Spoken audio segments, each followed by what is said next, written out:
The courtroom was still.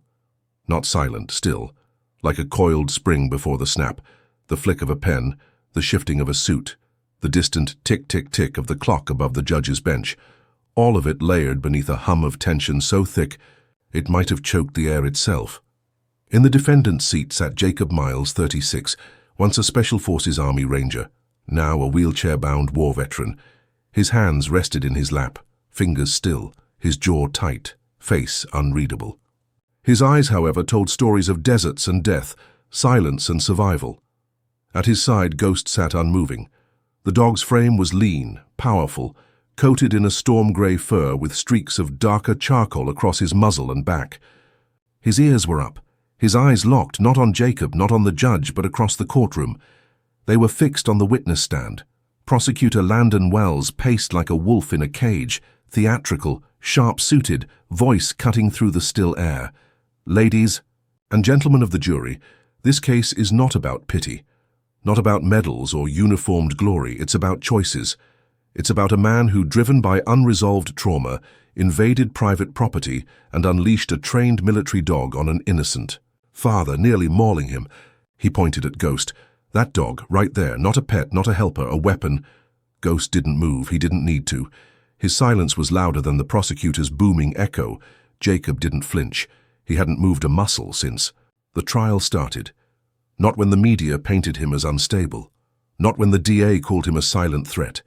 And not now, when the courtroom judged him with 1,000 unspoken words. He couldn't move like he used to. The war had seen to that. Flashback. XT Afghanistan.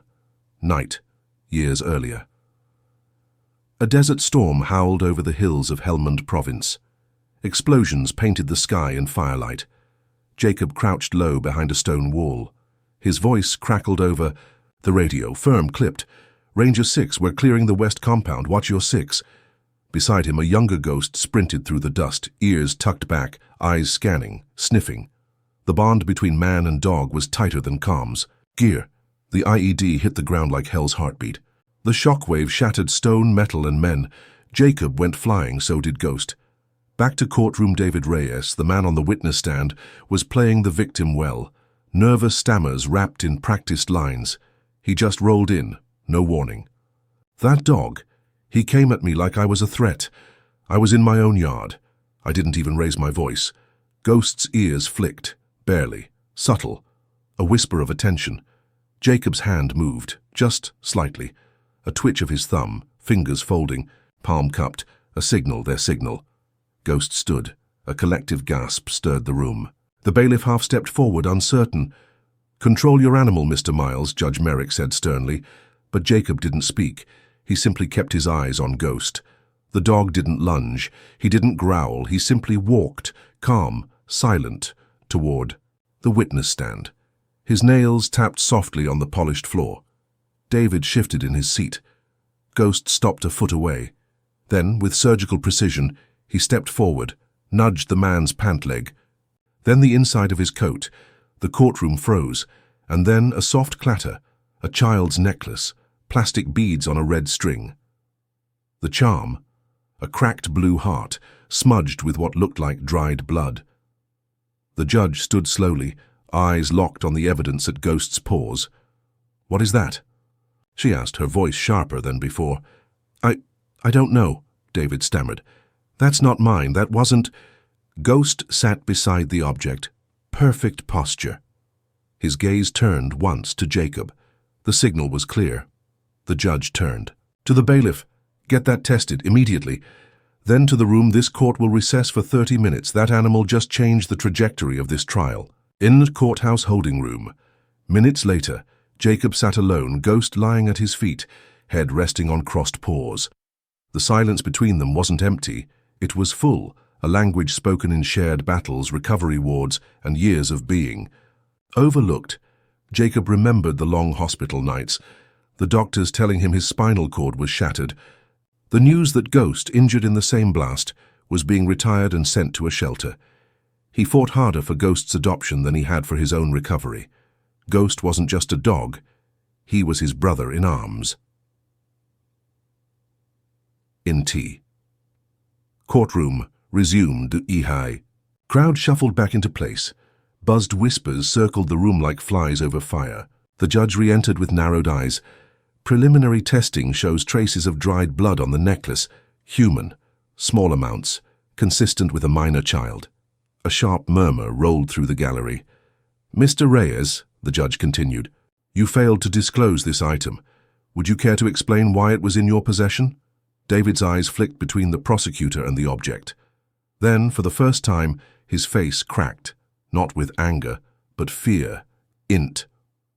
Jacobs. Apartment, weeks earlier, flashback midnight. Rain against the window. Jacob was half asleep in his chair. Ghost stirred suddenly, ears sharp. Low growl building.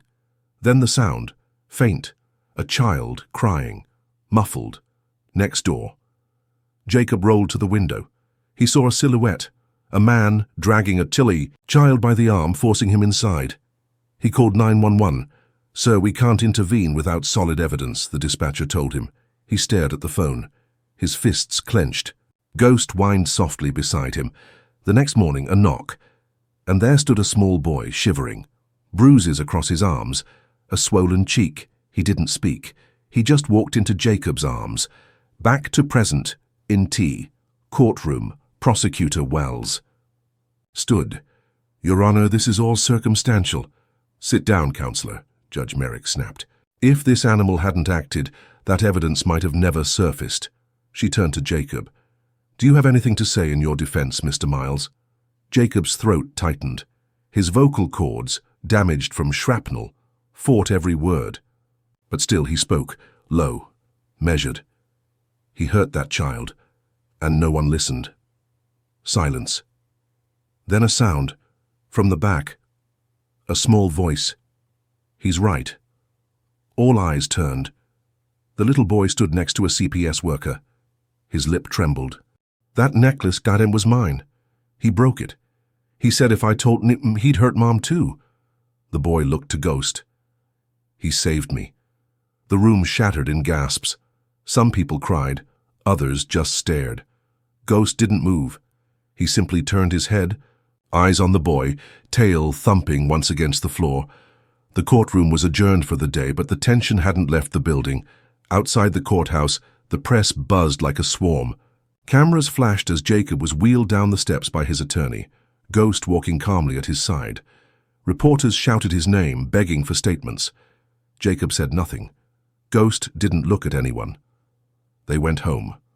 Rain tapped against the windows. The room was dimly lit.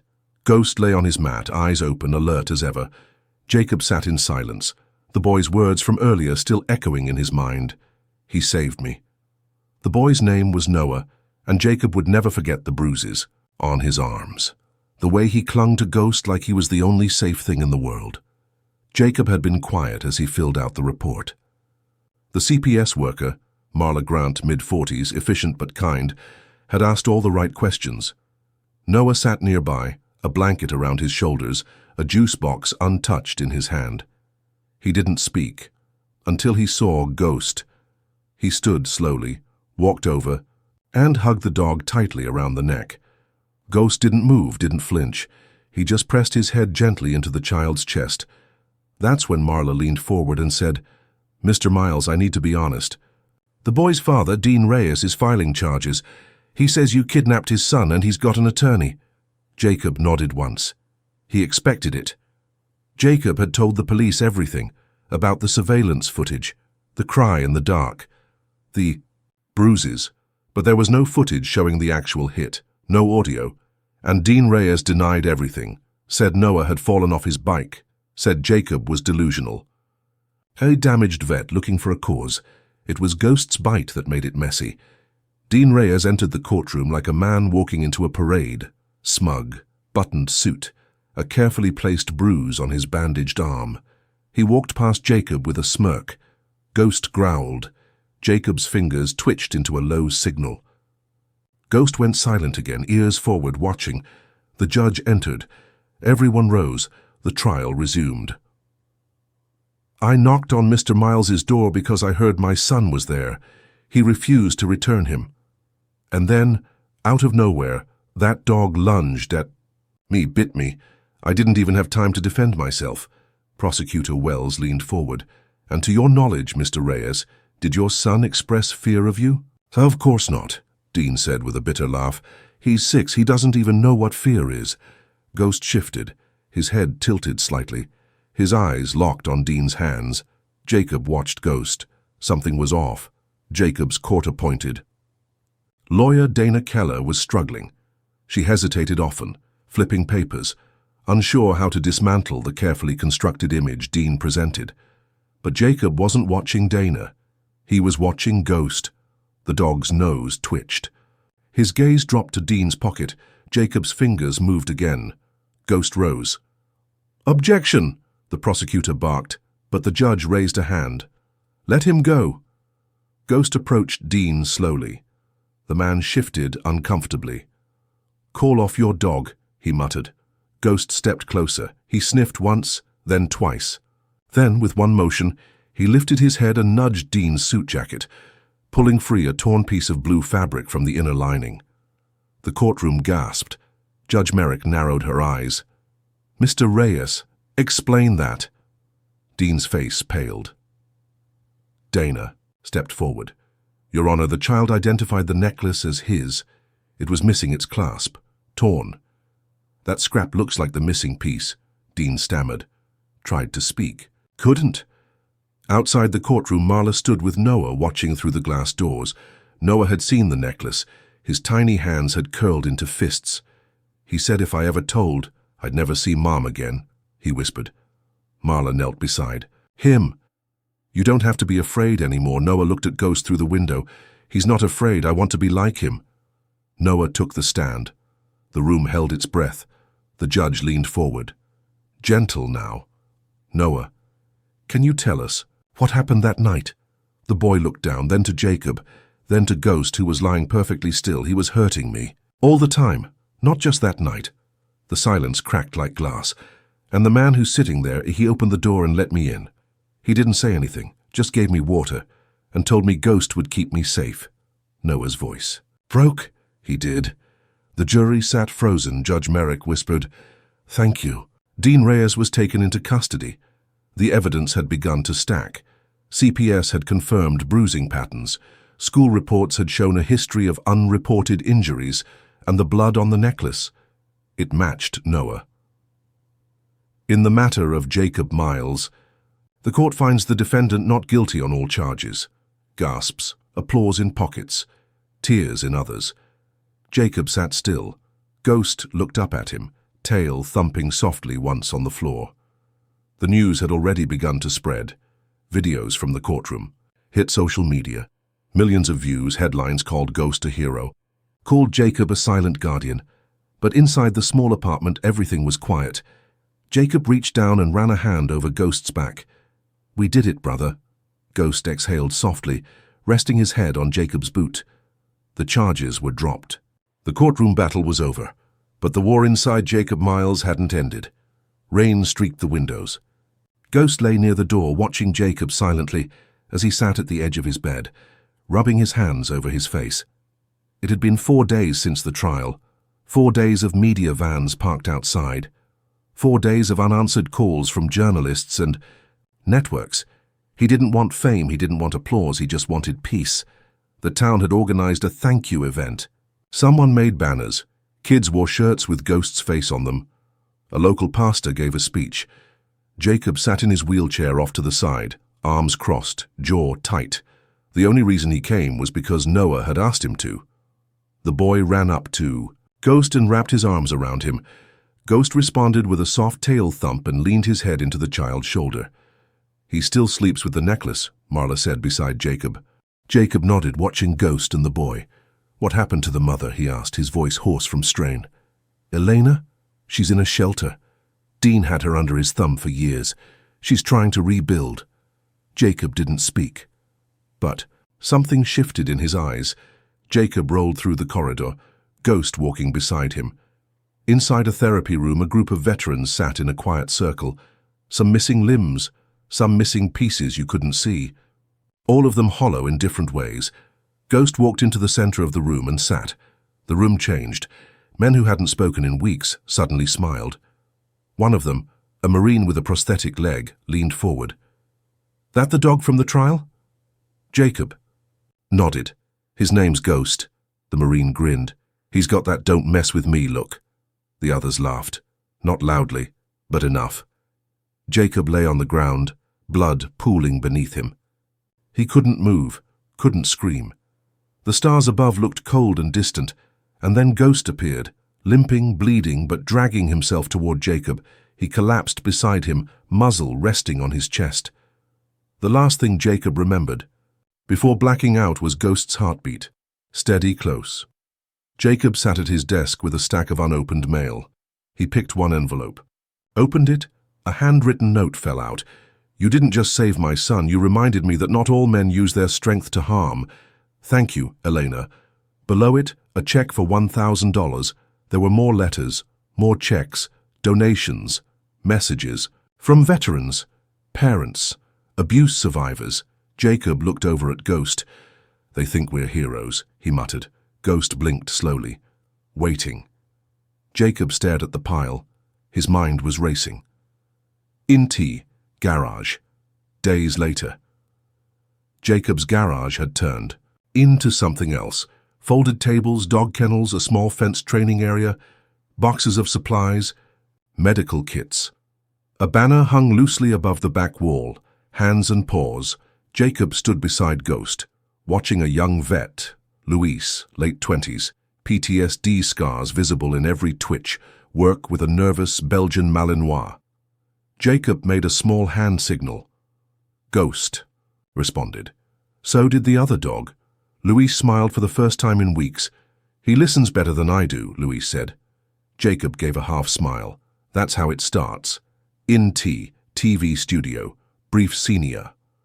Producer called, offered Jacob a six-figure deal for a docu-series. He said no. Another offered a book deal. No. Someone offered to fly Ghost to LA for a Hollywood dog movie audition. He didn't even respond. Ent. Elementary school. Veterans Day. The small gym was packed. Rows of kids sat cross-legged on the floor. Teachers stood at the back. Jacob rolled in quietly.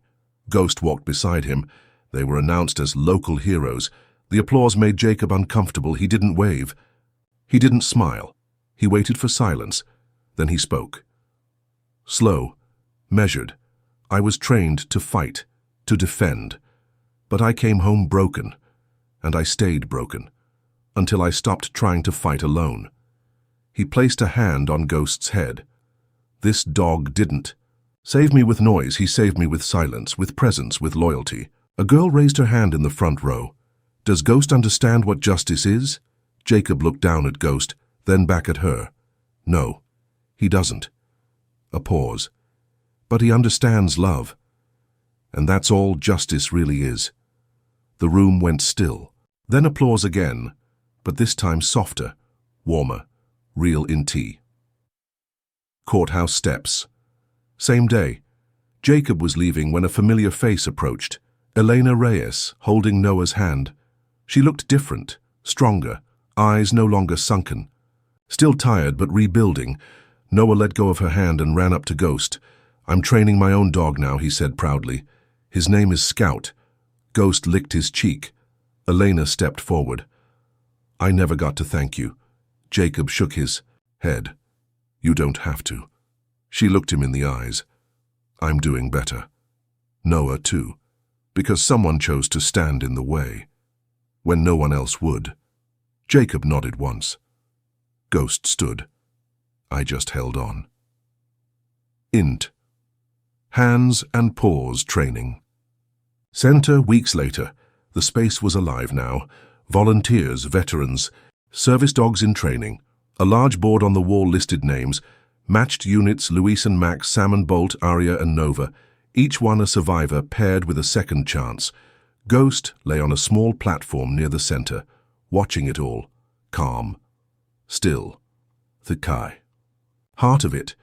Jacob placed a hand on Ghost's back. "You ready for the next one, partner?"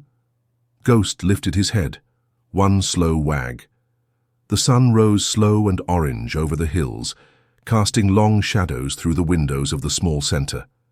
Inside, quiet filled the space, not heavy, just calm.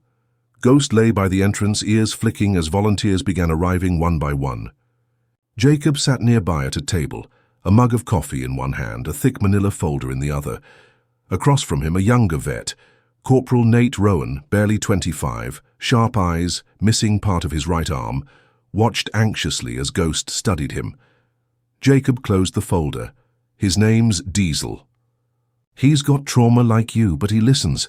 He protects. Nate's eyes flicked to the German shepherd sitting by the kennel gate. Jacob gave a signal. Diesel approached Nate cautiously, then sat down, waiting. Nate's hand trembled as he reached forward and touched the dog's head. "Feels like I'm not shaking alone anymore," he whispered. Jacob didn't reply. He didn't need to. A framed plaque hung in the lobby. In honor of Ghost, K9 service member and civilian protector. Beneath it, a photo of Ghost and Jacob, taken just weeks earlier.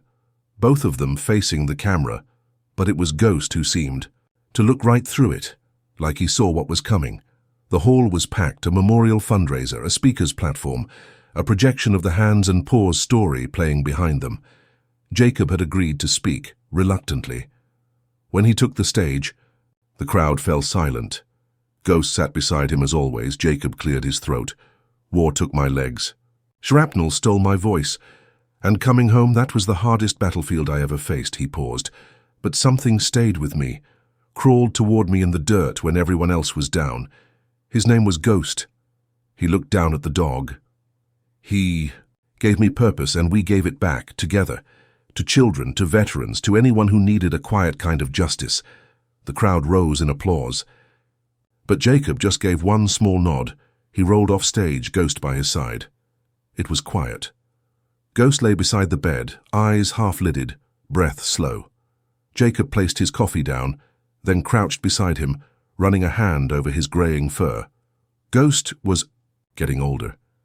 The years had taken their toll, but his spirit had never dimmed. "You've done more than most men ever will," Jacob said softly. "Rest easy when it's time." Ghost blinked once, slowly, then laid his head back down. The bell above the door rang. A young mother stepped in, holding the hand of a small girl. The girl hesitated when she saw Jacob in the wheelchair, but then her eyes fell on Ghost. The girl walked over and sat beside him without a word. Ghost leaned in, sniffed her hand, and laid his chin gently on her knee. The mother's eyes filled. "She hasn't spoken in weeks. After what she went through, I didn't know if she ever would." Jacob looked at the child, then at Ghost. "Give her time. Ghost always knows what to say." The sun had barely risen. The window was fogged. A light mist rolled across the hills. Beyond the glass, Ghost lay still beside the bed. Jacob woke instantly, sensing the shift in the air. He leaned over. Ghost's breathing was faint, uneven. Jacob placed a trembling hand on his head. "You're okay. Time here." Ghost's tail tapped once, softly, and then stopped.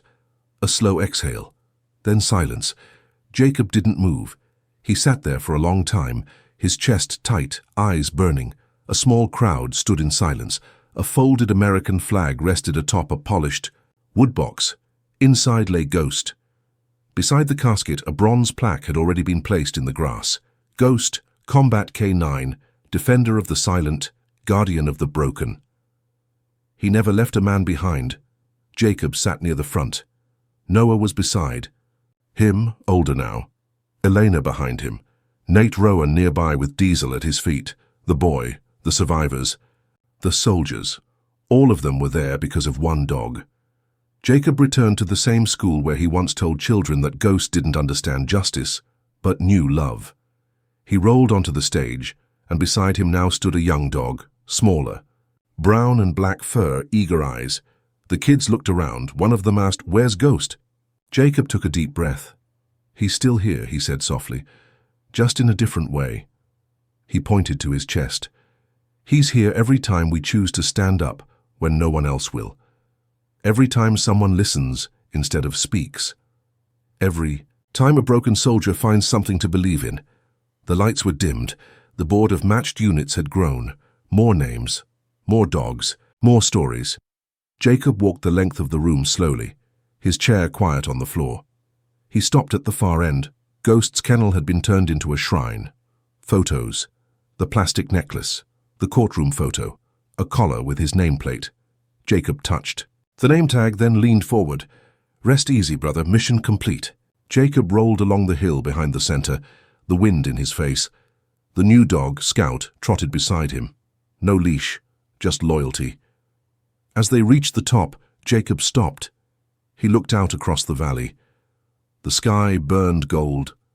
The world was quiet. Then, from far below, a bark echoed. One of the new trainees, no doubt. Jacob smiled. And Scout barked back. Some heroes don't shout. They show up. They stay. And when the noise fades, they remain. Signal in the silence. The story of Jacob and Ghost.